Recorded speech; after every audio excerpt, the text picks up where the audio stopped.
to millions of fans. Phil Robertson was the straight-talking grandfather who built a huge business out of duck calls and country wisdom.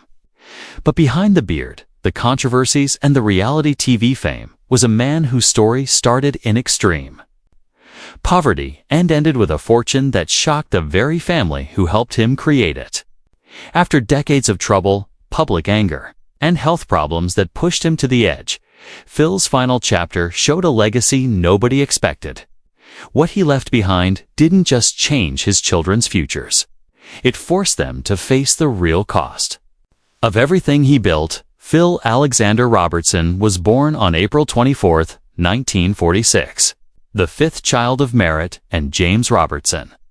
He grew up in the small town of Vivian, Louisiana, surrounded by a level of poverty that most people today can barely imagine.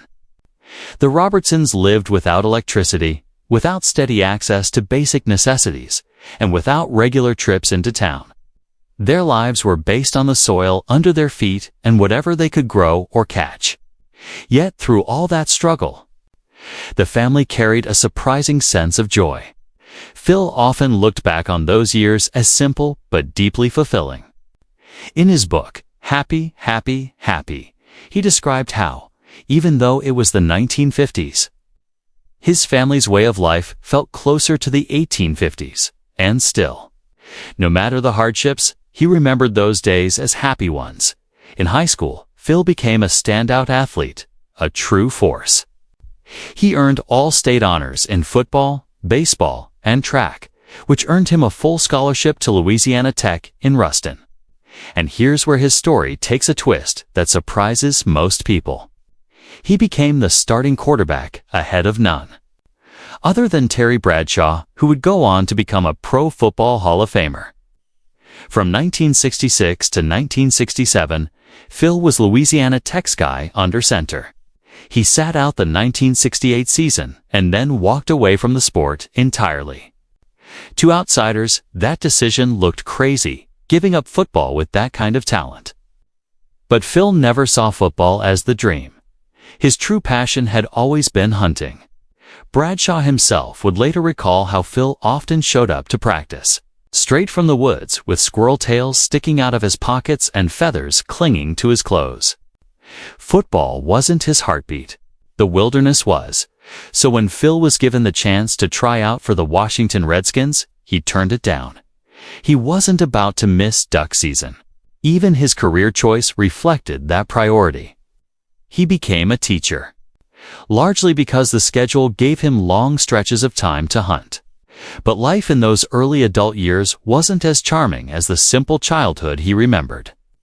Phil started slipping into a darker, more reckless lifestyle. He tried to recreate the rugged, isolated life of an earlier era.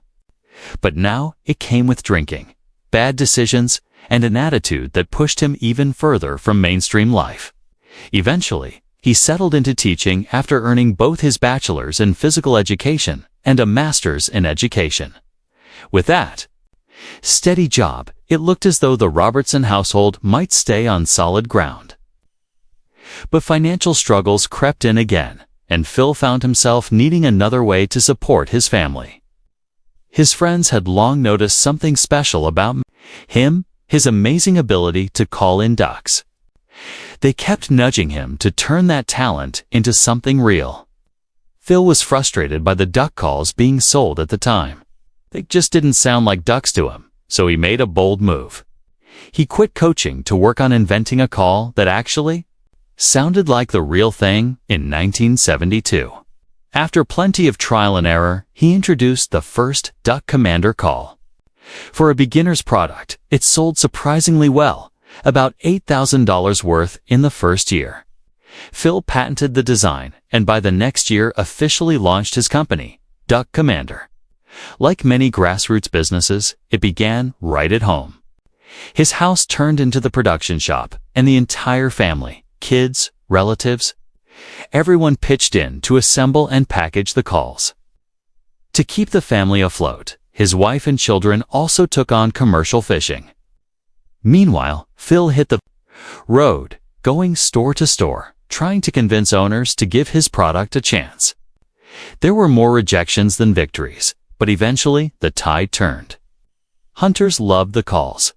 From there, the business grew beyond just the calls themselves. The Robertsons began filming instructional videos, hunting scenarios across seasons, and content that blended their lifestyle with their craft. This growing interest in their world eventually caught the attention of television producers. That spark became the reality series Duck Dynasty, which premiered on March 21, 2012 on A&E. Phil, his wife Kay, their sons, the sons' families, and Phil's unforgettable brother C all became central figures of the show. The relatable chaos of the family, their humor, and their rugged lifestyle turned them into overnight sensations. The first season pulled in around 2.5 million viewers. Solid numbers for a brand new reality show. But that was just the warm-up. By season 2, the audience exploded to nearly 7 million a week. Then came season 3 in 2013, and that's when things went wild. Over 12 million viewers tuning in every single week. With that kind of popularity came everything. Book deals, merchandise, booming business. And the entire Robertson family felt the ripple effect. One of those controversies hit in 2013 when Phil Robertson sat down with GQ for a deep dive into the Duck Commander empire. Eventually, the conversation shifted towards sin, and that's when things took a sharp turn. Phil listed off behaviors he believed fell under that category, and it was his comments about homosexuality that immediately dominated headlines. What often gets left out of the conversation, though, is that the interview didn't just include anti-gay remarks. There were also racial comments that stunned many readers. Growing up in Louisiana before the civil rights movement, Phil claimed he had never witnessed the mistreatment of any black person.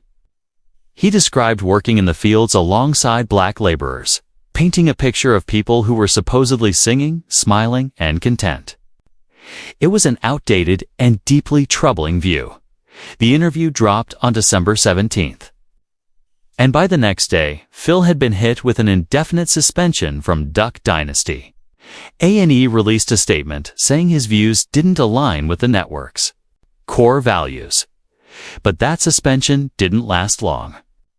Just 9 days later, Phil was already reinstated. Another controversy had actually been brewing years before all this. In 2009, Phil gave what he called river rot counseling about marriage. The clip later resurfaced in 2014, and it sparked another wave of outrage. Phil suggested that the ideal age for a woman to marry was around 15 or 16. The first major revelation was that Phil had been diagnosed with early-onset Alzheimer's disease. But that wasn't the only battle he was facing. Jays explained that his father had also been struggling with a long-standing mysterious blood disease that doctors still hadn't been able to fully identify. According to him, this condition had plagued Phil for years, and things had begun to worsen significantly. Every doctor reviewing Phil's tests agreed on one heartbreaking point. There was no cure for what he had. Phil was barely able to sit and hold a conversation, and walking had become almost impossible because of the pain. By January 2025, Jays Robertson revealed that Phil's health had taken another hit. He had fractured even more vertebrae in his back, adding to the serious injury he suffered in 2023. By April 2025, the situation had become so difficult that the entire family shifted their focus. Their priority was no longer treatment or recovery. It was simply keeping Phil as comfortable as possible.